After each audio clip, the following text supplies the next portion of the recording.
Of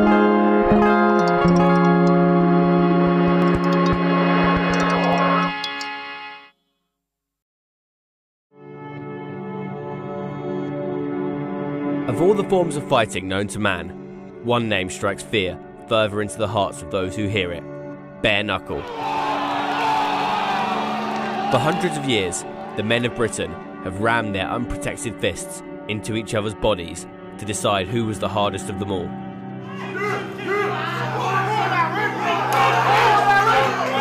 From noblemen, to travellers, to family men and gangsters, being a bare-knuckle fighter is something that marks you out from the rest of society. It's a thoroughly British blood sport that gradually sank further into the criminal underground as the rest of society became more civilised. It's a sport of legend, honour and astonishing violence. Bare-knuckle fighting is a world that most people think they understand, but few have actually seen. Now, a number of fighters and promoters are trying to take it into the mainstream, setting up the most anticipated bare-knuckle fight in over 150 years. America versus Britain. And I wanted to know if the sport can ever truly take itself out of its underground past.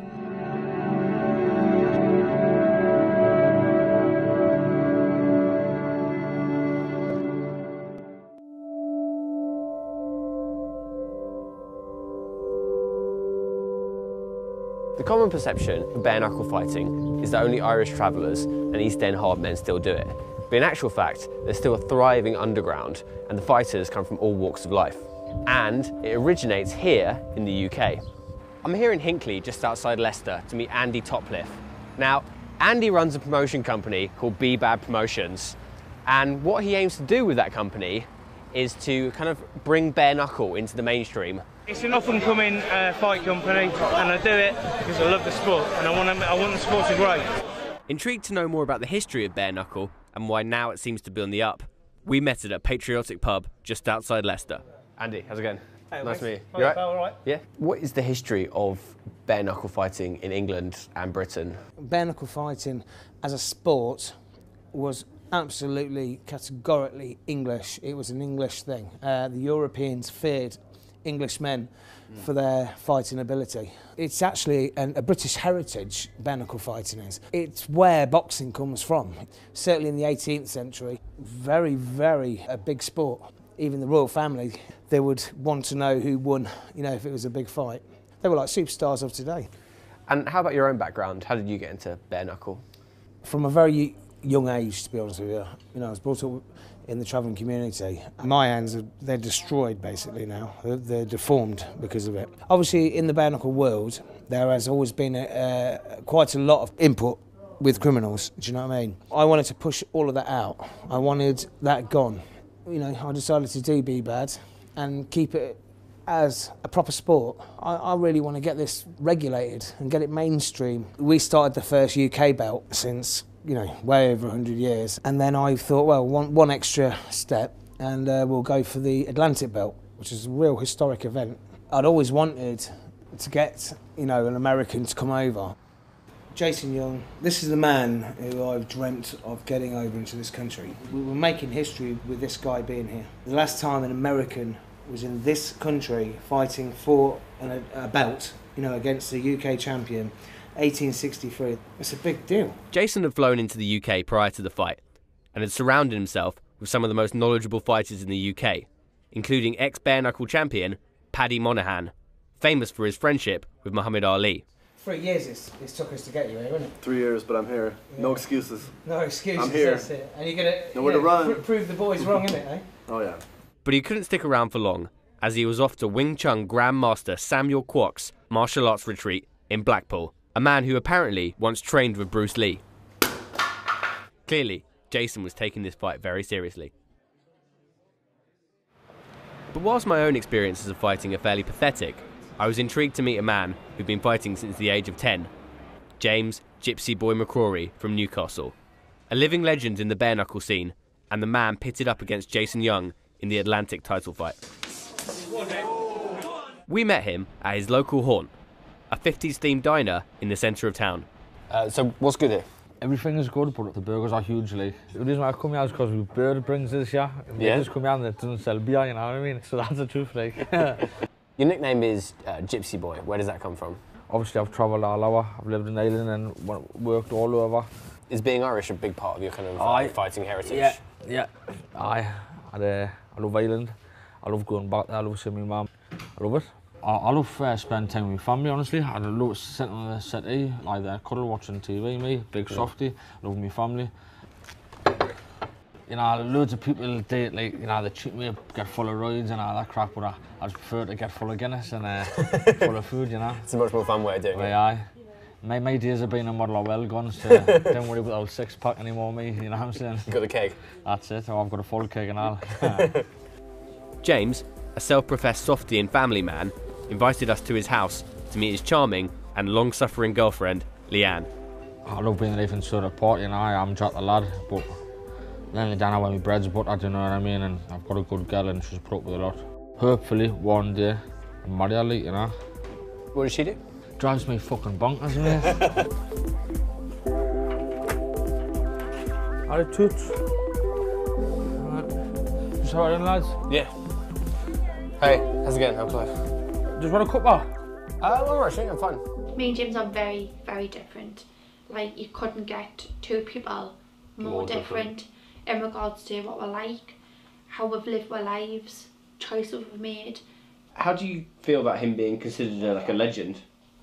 I find it funny because it's James. He gets fan mail now, which is quite funny. The person you see on like the fights on YouTube, that's not him. Like, I know it is, but that's not the person I know. I don't like it, to be honest with you. When you come back from the Dave Radford fight, his face was really bad. There was blood on me pillow. Like, I cleaned him the next morning. That's what's more bothered about. Try to wash the duvet twice. There was blood over the pillowcase. Like, it was just awful. It's not just about him having a fight, it's the effect that it can have on us in regards as a couple. Build up to certain fights. He's like a time bomb. Last summer I had a bit of a bad time and I thought, you know, this is not working. I'm away. But I've never seen anybody fight as much as what he did to get me back.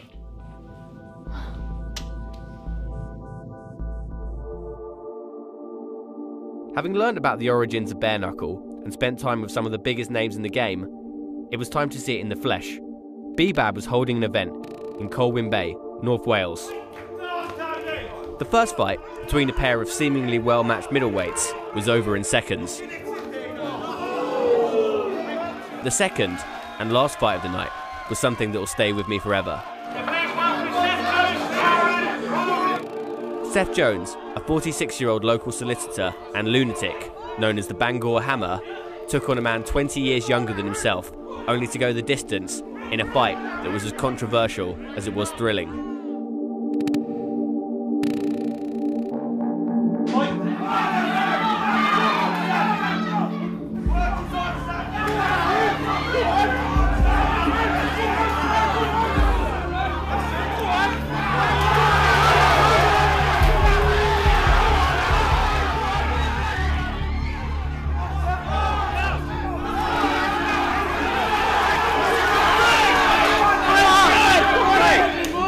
The solicitor was bending the rules somewhat. Stab me when you know it was fun. Give up now, son!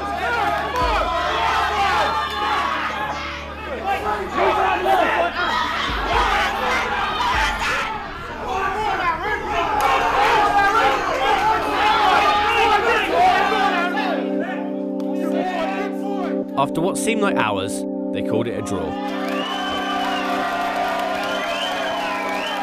It seemed odd to see so much blood in what was supposedly a stalemate, but I couldn't call a winner either. Seth seemed like he'd taken more abuse, but Aaron looked exhausted. It was my first fight, put myself forwards for it when I saw it on the internet for a 13-stone fighter. How does it feel fighting someone who's 20 years older than you?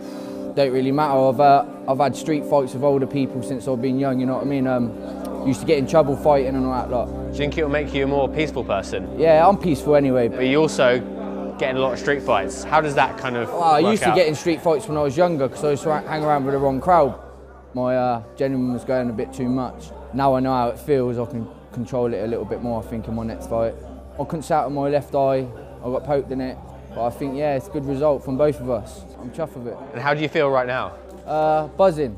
Do you think you'll feel worse tomorrow morning? You know what I mean? I've had worse than this. Yeah. Yeah. How does it feel fighting guys who are, what, considerably younger than you? Half my age. Half your age? That's just the nature of bare-knuckle boxing. You know, I fought guys older than myself. I don't mind fighting younger guys, I don't mind. I just like fighting. Do you fight in the streets? No, them days. I used to have a lot of fights when I was younger, built up a bit of a reputation in the area, but it was a huge mistake in my life. Being a bit of a thug to being a bit of a drug smuggler to going to prison, and then I realised, you know, this is not the life, and so I decided to go back to school and studied law. In the time I'd spent in the world of bare-knuckle so far, I began to realise that the sport had a kind of gravitational pull for lost souls. Many of the guys we'd spoken to seemed to be people who'd made bad decisions in life, and perhaps in bare-knuckle they'd found a way to utilise their talents, which happened to lay in a realm that normal society finds barbaric. However, I wondered if organised violence was a cure or a symptom for angry young men. James Lambert.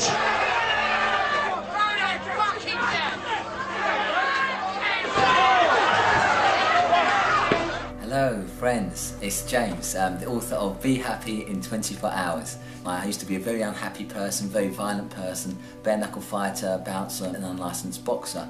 And these are some of the tips and strategies that helped me change my life and literally become the happy person that I am today, helping society and being the happy coach. Retiring from the sport undefeated, James Lambert had taken a complete U-turn from his life of violence and reinvented himself as a lifestyle and fitness coach, calling himself Mr. Happy. How long have you lived here? Crikey, what has it been now? I think it's coming up to 2 years. We basically moved here for the peace and quiet, and as you know, it's you can see for yourself, it's cul-de-sac. It's very peaceful. We've got super neighbours. Did you want one sugar, my friend? So, you were always a fighter? There was always this fascination with fighting. I was an unhappy, angry, violent person. I went out into the world and lo and behold, I found other angry, violent, scared young men. You know, somebody would catch my eye, I would catch theirs, and a fight would ensue. It was that ridiculous. Can you remember your first bare-knuckle fight?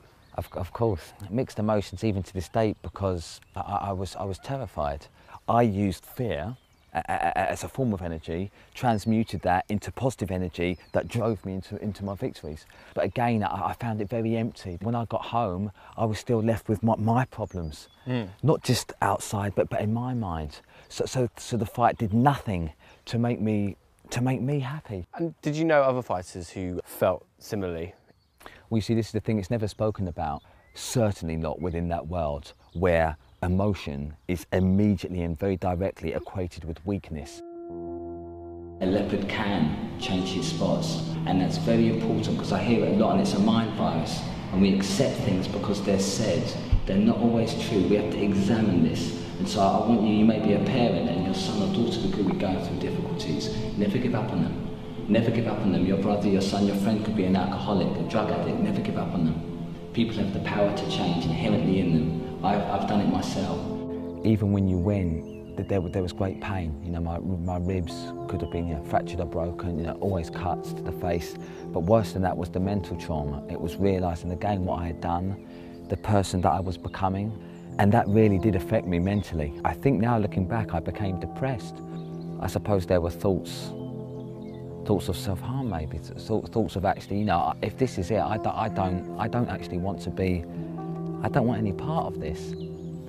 And that was actually profoundly upsetting for me, and I felt terrible. So that was actually a pretty, you know, a pretty low evening, and I'd like to say it was the last, but you know, that did happen a lot.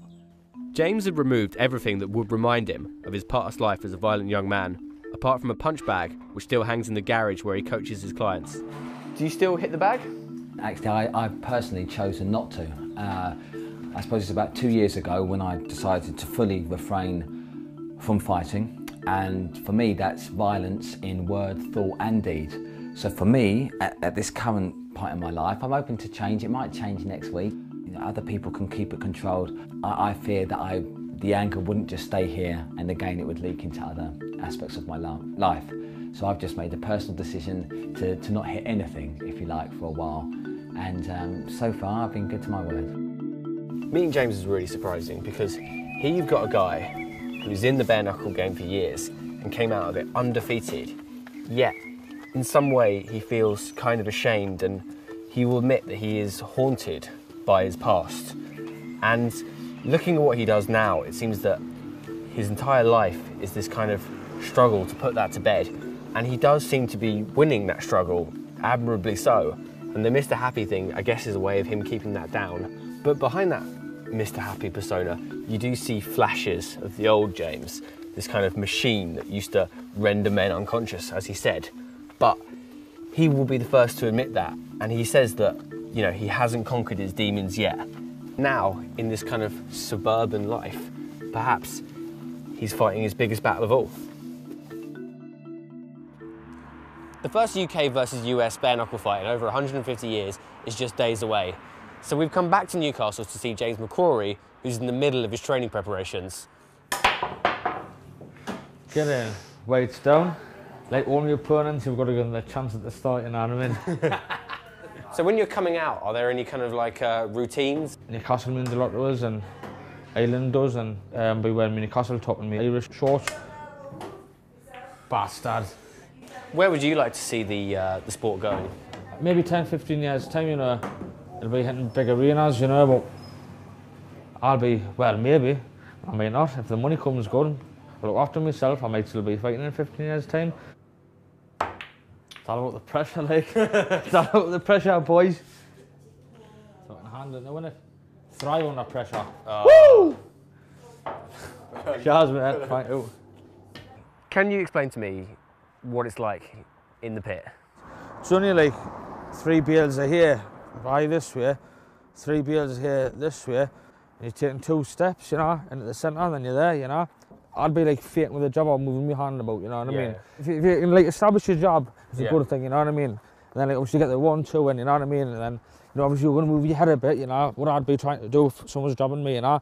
And then just like, maybe just come and do a bit, or come up to the centre, and bang, bring a body shot in. And honestly, I'd much rather hit me with 10 in the jaw than 1 good one there, you know, because it really hurts. How does it feel when you get one of those there? I can't even describe it, mate. It's the worst feeling in the world when you can't breathe and you've got a gum shield in your mouth. You try to spit the gum shield out, but you can't because you can't get your breath to get the power of your lungs to spit it out. You're going red, you're starting to see little fucking stars. Then you're going lower and lower and lower to the ground. It's horrible. It's horrible. And eventually your hands will drop and then boom. Yeah. Good night, you know what I mean? And if I wanted to knock you out, and I'm looking for the chin about here, right? You haven't brought your 14-pound hammer here, mate. So you're all fucking out of luck. You mentioned being punch drunk earlier. Do you think you could have like a wake-up call at all? You know, I've had some great nights with the boxing and with the bare-knuckle. If I wasn't so brain damaged, I could tell you them all, you know what I mean? Do you worry it might affect your memories of your family in those kind of important moments and what have you?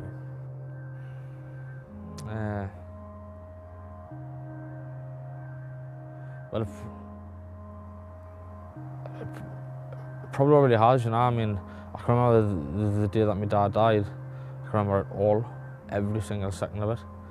But I can't remember much otherwise, like. Could get hit by a bus, you know, and I wouldn't have any memories at all, so it's just a risk you've got to take, isn't it? That's why the tattoos on my back, you know.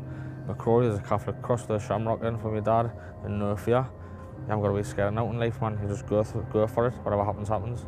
There's a lot more better fighters than us out there, you know, but the difference, I've got the balls to fucking, I don't just talk about it, you know. If I say I'll jump for a fight, I'll jump for a fight, doesn't matter where I go. I don't think Leon and me mother realise just how big of a part of this is in my life, you know. It's fucking great when you can take someone's best digs and you can give them your best and see who comes out better. From spending time with James, what I really began to understand was this idea of heart. I think a lot of us throw it out as like a kind of, just a cliche, but actually looking at James and the way he conducts his life with this kind of very emotional attitude, towards the death of his father and his relationship with his family. And what he does is he managed to channel that and bring it into the ring. He breaks every cliche. I mean, he's not one of these guys who comes around toting his unbeaten record. He knows he's been beaten a few times, and he literally takes it on the chin and accepts that. And maybe he's the perfect fighter because he's fallible. I love fighting. I'm the American that's coming over here across the Atlantic. I mean, it's a big deal. I don't think I'm gonna lose. That's not even in my mindset, you know, it's not even an option to me. You know, I've been a fighter my whole life. I feel like I'm the more skilled fighter. I'm the bigger fighter. And I don't really give a damn what anybody says because people are always gonna have opinions. People are always gonna doubt you. None of that matters. What matters is what happens in that pit when it's me and him. Me and James, I'm very ready to go.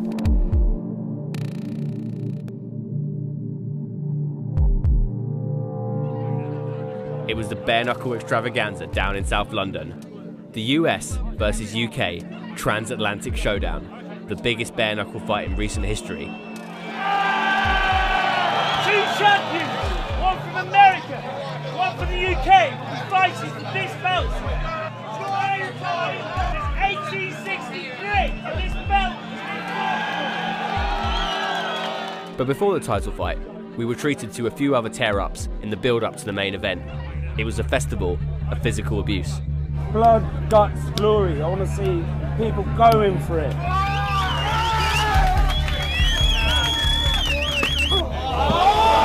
Bare-knuckle, it is the ultimate sport.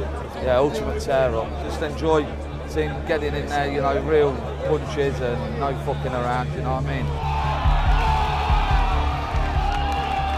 There's no holds barred, more or less, you know, they really go for it. Violence and plenty of chances of getting badly hurt.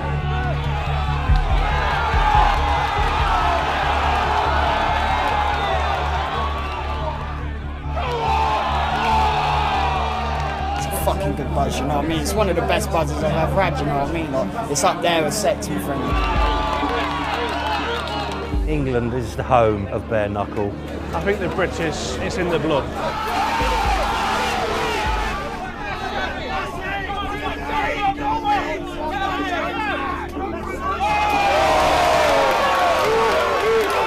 We're hard, ain't we, you know what I mean? Fuck the fucking rest of the world. Salt Lake City, Utah. I'm here for Jason the Machine Gun Young, USA. Jason the Machine Gun Young, fighting for the Atlantic Heavyweight title against the UK champ, James McCrory, and I'm ready to kick his ass. Jason was everything you'd expect an American fighter to be. Brash, verbose, and massively patriotic. He'd even referred to himself as the bald eagle on a few occasions. Unfortunately, today's bare-knuckle boxers are mostly just boxers. I bring a different style. For me, it's natural. I tune everything else out, the crowd, the noise, the cameras, everything, and just focus on my opponent. Just in the zone. I'm the first American to come over here since 1863 and fight for the title, so there's much more pressure on him. Because I'm the unknown, I'm coming for the United States, we have a huge advantage. It was 10 o'clock, the scheduled time for the fight, but James was still nowhere to be seen. Rumours that he was refusing to come down were spreading throughout the crowd. Some said he was in a cab on his way from Newcastle, others said he bottled it. This didn't sound like the James I knew, but time was ticking on, and the success of the night depended on his appearance. Jason, who'd been in training for weeks, had become increasingly agitated. Well, I don't know what happened. He got stuck up in Newcastle. I mean, we've known about this fight for a very long time. I came all the way from America. If I was back in America, I'd have 100 friends who would come get me immediately and bring my ass down here. So I basically just told him, you know, get down here. Seems like there's a lot of excuses with today's fighters. Back in the day, somebody calls somebody out and, you know, if you're gonna be disrespectful, you gotta back it up. People were beginning to lose hope and headed towards the exit. It was looking likely that history wouldn't be made tonight. And suddenly, like the angel of the north, he rose. James McCrory, a few stones heavier, a few inches to his beard, and wearing a Newcastle football shirt, had arrived. Looking slightly bleary-eyed, he had fallen asleep for the entire cab journey. But was he too tired, too full of Guinness, to take on the machine gun?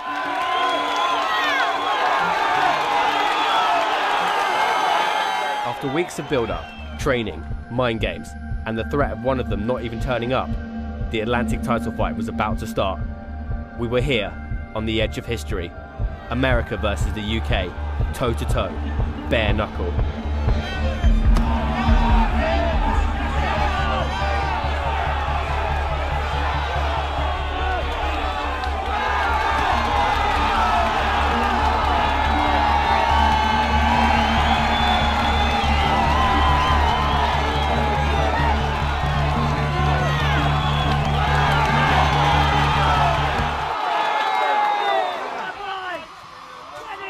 the machine gun's fist hammered down on the struggling Gypsy boy, it seemed that the title might be heading across the Atlantic.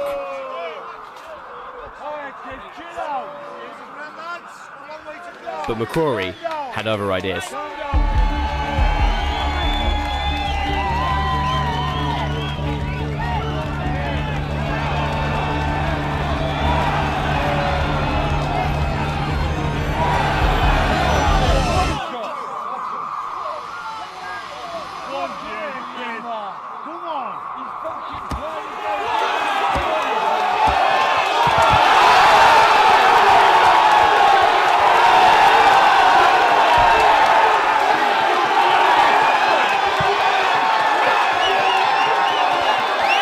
And he'd done it. James McCrory had made sure that Britain had won the bare-knuckle bragging rights, and Young and his entourage were on their way back to Utah with their tails between their legs.